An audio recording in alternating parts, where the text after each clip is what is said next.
আল্লামা মামুনুল হক সাহেব বলেছেন, লড়াই করে ফ্যাসিবাদ বিদায় করেছি, লড়াই করে জনগণের দাবি আদায় করব।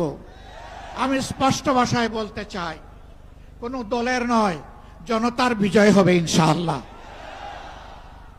জনতা কি চায় কান পেতে শোনার চেষ্টা করুন। যদি এই ভাষা বুঝতে ব্যস্ত হন, তাহলে নিজের পরিণতির জন্য যে বুঝতে ব্যর্থ হবেন তাকে তৈরি থাকতে হবে।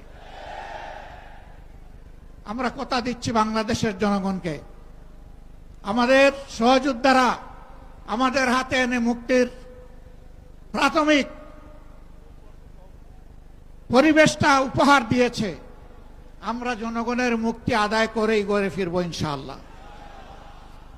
আমরা ভদ্র ভাষায় কথা বলছি, ভদ্র ভাষায় কথা বলবো, কিন্তু আমাদের দাবির ব্যাপারে আমরা হিমালয়ের মতো অনড় থাকবো।